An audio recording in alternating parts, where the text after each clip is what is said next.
the CFO will have a core seat at the table. So it's having a degree of compassion for the employee base and coaching them along the way, I think will be very important.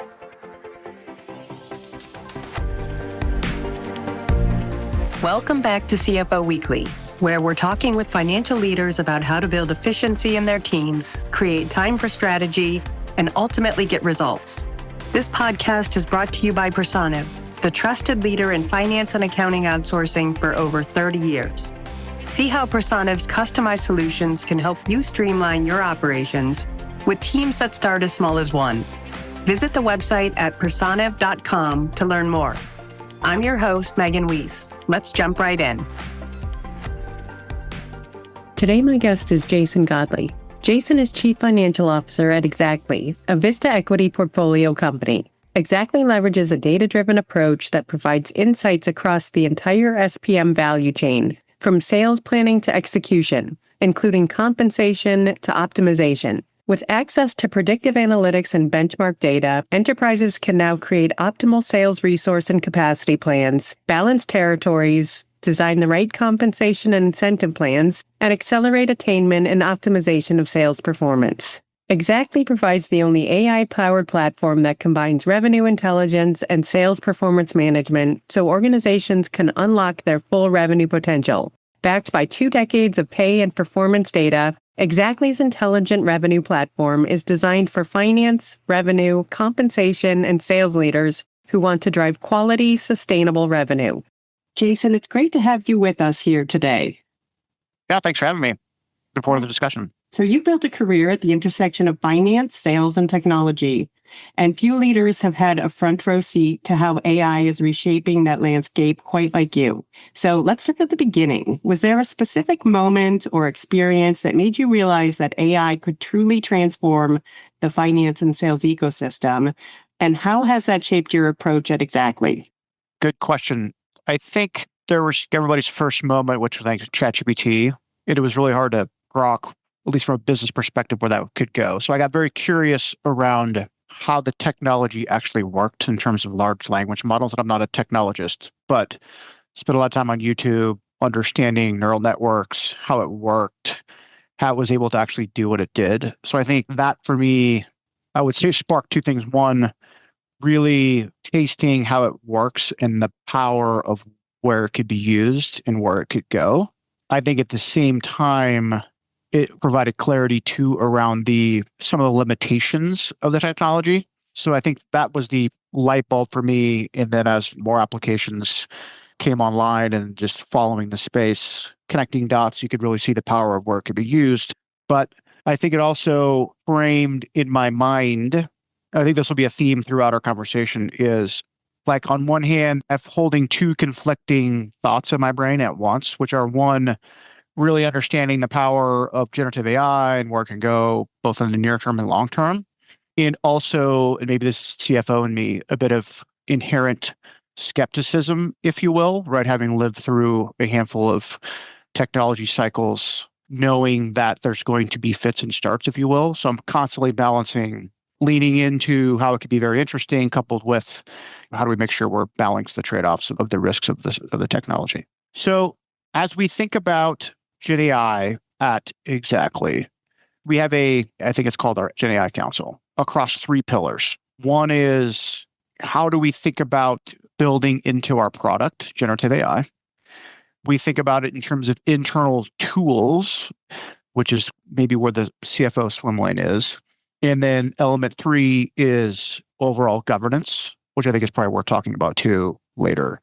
So internally, from a tooling perspective, we have looked across the entire enterprise and tried to, in step 1, understand existing pain points that could be solved with Gen AI. Because I think the tendency, which can be seductive, is to see all these solutions out there that don't have a problem.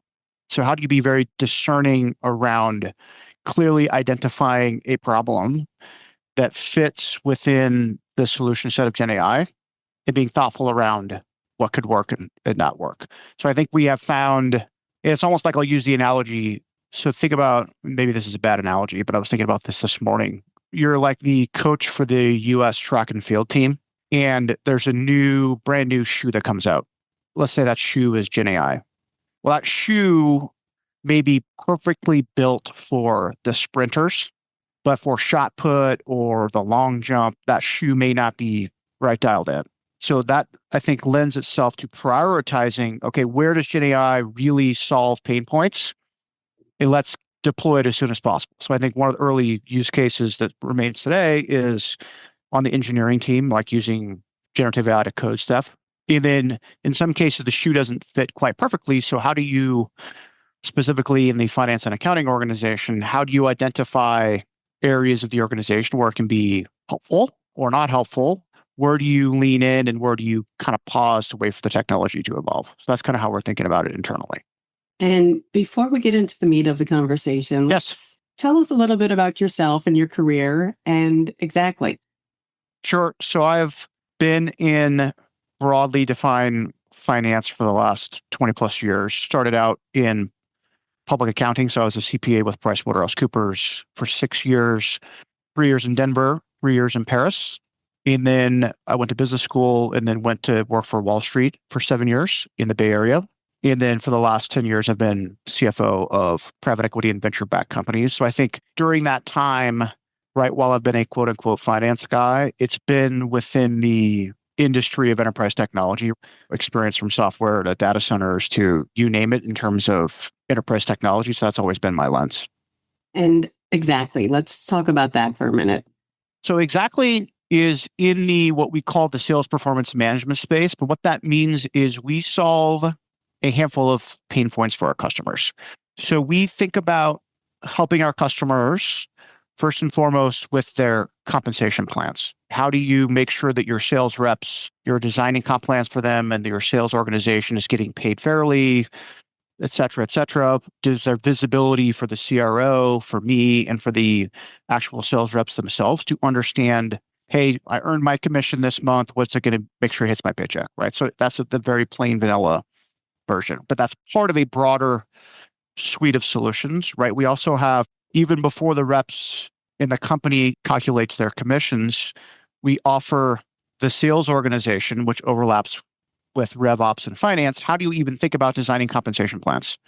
How many reps do you need to hit the bookings plan for the year? How should we design the compensation plan, right? And in our case, we have nearly 20 years of data.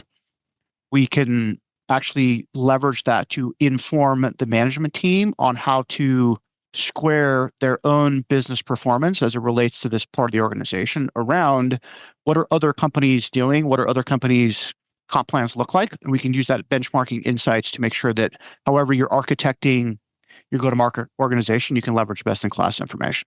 The other thing is once you've built the comp plans, your go-to-market, you're paying your sales reps, we also have a tool called forecasting, which is to help you, now that you've put all this in place, understanding, are you actually achieving the sales objectives that you thought you were, right? So that's a single pane of glass that connects to the other parts of our system. Me, the CRO, and the CEO can be looking at this information and understanding, hey, how are we doing relative to what we thought we'd do for the plan? So we have an end-to-end platform that serves our customers to that end. And who is the ideal customer? Anyone with a sales team? It's an overlap. It's between the office of the CFO and the office of the CRO.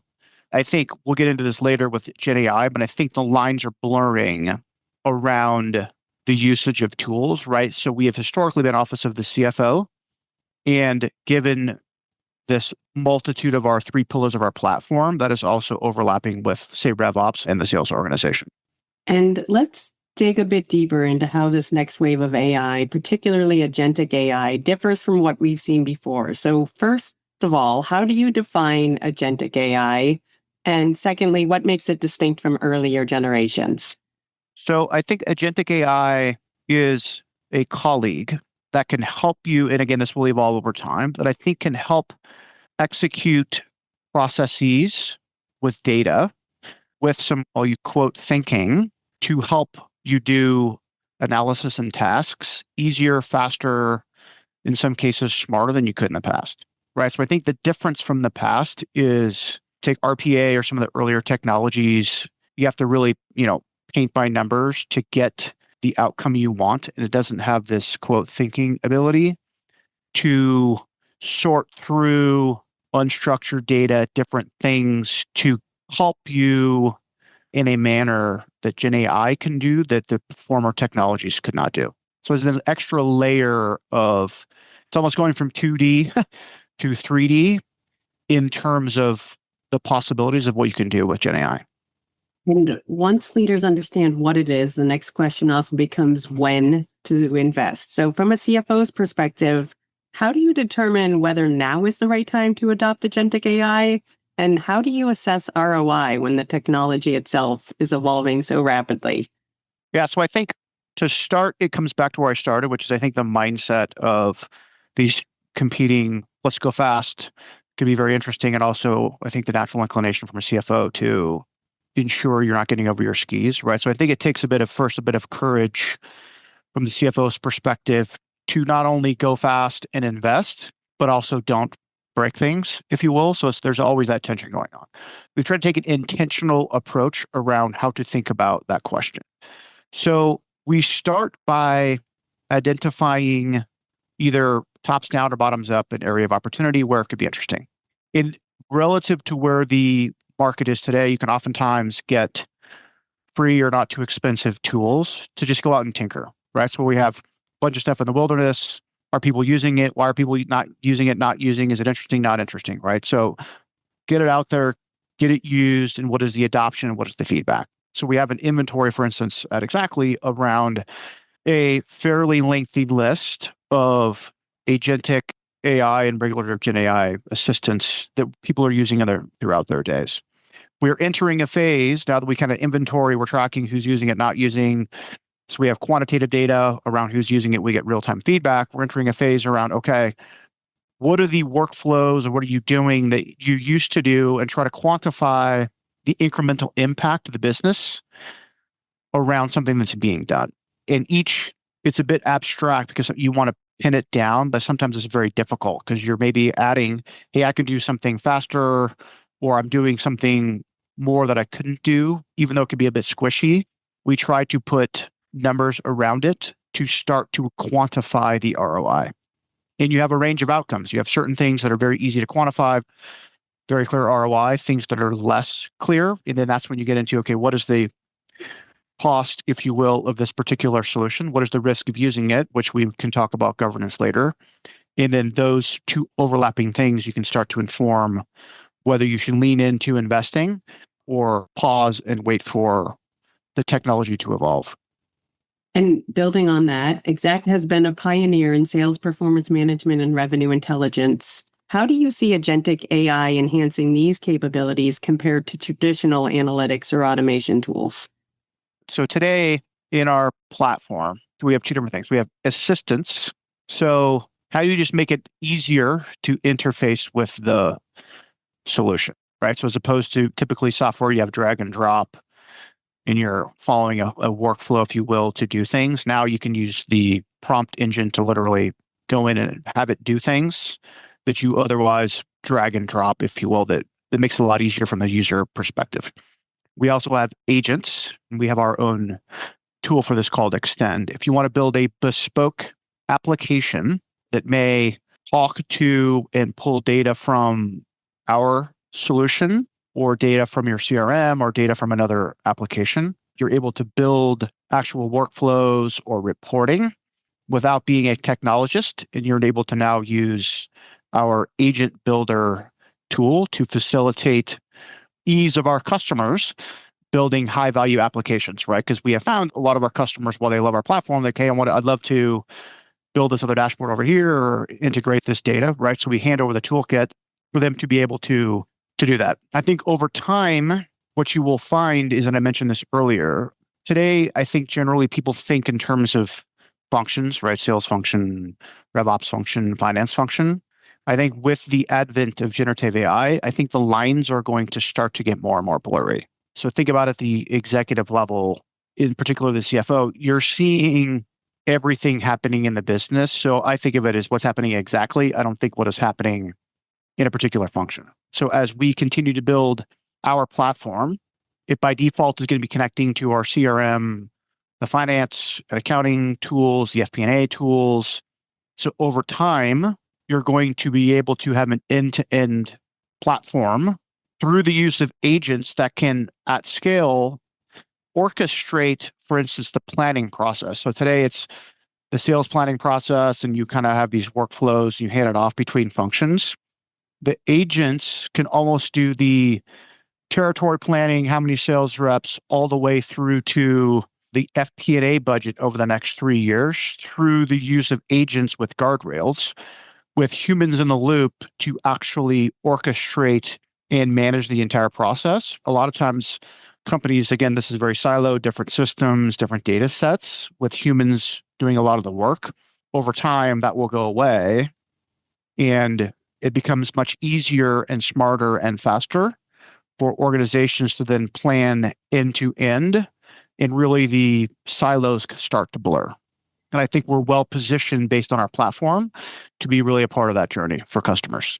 I'm just curious, does the platform sit on top of a CRM or?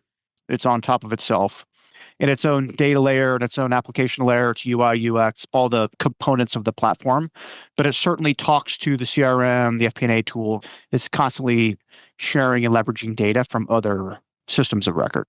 And one more thing I'm curious about, but you mentioned that you have 20 years of comp data. Yes. Where did that come from?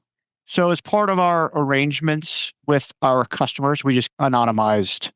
We don't know who, right? In terms of if you pull it up, I couldn't tell you who it is, but it's anonymized data across all of our customers. Makes sense. So you've also been through the implementation journey firsthand. So what lessons have you learned from deploying AI at Xactly that might help other finance executives considering a similar move? So I would say two things. And I think the first one, is, as it relates to our own platform, we're pretty proud of, which is generative AI by its inherent nature is not deterministic. In other words, can hallucinate, do other things. So it can be seducing to have a bunch of dashboards and whatnot, because you get real-time insights and information. If I can't go to the auditors or I can't go to the board because the information is wrong, that can be a problem, right? So I think lesson learned is ensuring that deploying the technology internally, particularly in the finance and accounting function, ensuring that it stands up to the rigor, accuracy, timeliness, et cetera, that you would expect from, right, your traditional accounting system, which can't have errors in it, right? So I think that's tenet one. Tenet two is on the governance side. Oftentimes CFOs have a risk management hat. So data governance, privacy, information security. Do you not have, I'll call it rogue applications in your environment where you have risk of data loss? So because it's a bit of the wild, wild west still, and the broad compliance type rules, regulations, best practices are trying to keep up with the pace of innovation, maintaining a pulse on those with members of your team, CISO, general counsel, et cetera, to ensure that whatever it is that you're deploying, you're not getting over your skis in terms of things you don't want it to do. And you mentioned that when you look at the organization, you see Xactly and not a bunch of silos. So yes, as you're looking across the enterprise, where do you see the biggest near-term opportunities for agentic AI to deliver value? And conversely, which areas are you taking it slow? So we've seen tremendous benefit through the engineering organization with helping us build code a lot faster and much more efficiently than we could in the past. So we're able to build functionality and features and deliver to the market and our customers and add value at a cadence much quicker than the past. In, let's say, go to market, there's a lot of opportunity. There's a lot of sales development reps, marketing workflows. There's a lot of low-hanging fruit around workflows that are manual, data that is disjointed across systems and not matching up to make things easier. So there's a lot of opportunity, I think, within Xactly, and I think generally speaking, where we are using and deploying both assistants and agents to help facilitate a much more frictionless go-to-market motion, if you will. And then within finance and accounting, we are, in Xactly's case, already pretty, I will say, dialed in. I would say We're not behind the rest of the company. But I think we are across the organization, probably less in terms of tools being adopted. We are probably using less generative AI in our core operations than the rest of the organization. At the same time, we just had a finance accounting offsite. We are very clear on what is the roadmap, where are the pain points, what are our vendors doing, where can we build things internally to help us be more efficient and more productive in our day-to-day lives. And of course, with new capabilities come new risks. So what governance or compliance considerations should finance leaders keep in mind before embedding agentic AI into core business processes? I would say primarily data and access controls. In other words, ensuring that, for instance, let's say you had an agent to support payroll, ensuring that highly confidential information sits only with the people that should be looking at it versus those that not. So I think it's really ensuring that information is not getting into the hands of folks outside of the folks who should see it within the finance and accounting organization. Because at which point you have a failure on that part, I think it just causes a lot of unnecessary consternation and risk for the company. Jason, this has been an insightful discussion. So as we wrap up, let's look ahead. What role do you see agentic AI playing in shaping the CFO's responsibilities and decision-making over the next, let's say, 3 to 5 years? And how is this going to change the role of a CFO? I love this question. So there's clearly going to be, how do you deploy generative AI? But I think that's probably fairly obvious. I think a click above that is the CFO is going to need to be more of a business architect. And what I mean by that is business models are going to change as you think about going from a long-term contract that's an annual amount to a consumption model. Well, that's a big change for a company. So I think the CFO is going to have a material seat at the table as organizations evolve with generative AI into an entirely different economic model than I think we are seeing today. So given the CFO has a pulse on everything that is happening in the business and understands unit economics across the entire P&L, I think it's going to be very important in partnering with the CEO and the rest of the company to make that work. I think with that will come, because that's a big, I would say, change management element of that. So I think there are I'll call it the 2 C's that the CFO over time is going to need to always keep in the back of their mind. I say compassion and being a coach. So it is on one hand, helping support re-architecting business models, but having compassion to the individuals in the company and helping to coach everybody effectively through that journey, I think will be extremely important. Because it's one thing to get the analytics correct around what the company ought to be doing or how it should evolve, but bringing the organization along for the ride and meeting them where they are, the CFO will have a core seat at the table. So it's having a degree of compassion for the employee base and coaching them along the way, I think will be very important. Jason, thank you so much for your time today and for sharing your insights with us. Thank you for the time. Very good discussion. Appreciate it. Yep. And to all of our listeners, please tune in next week. And until then, take care. You've been listening to CFO Weekly, presented by Personav. Please subscribe wherever you get your podcasts to hear all of our episodes. Want to learn more? Check out personav.com. Thanks for listening.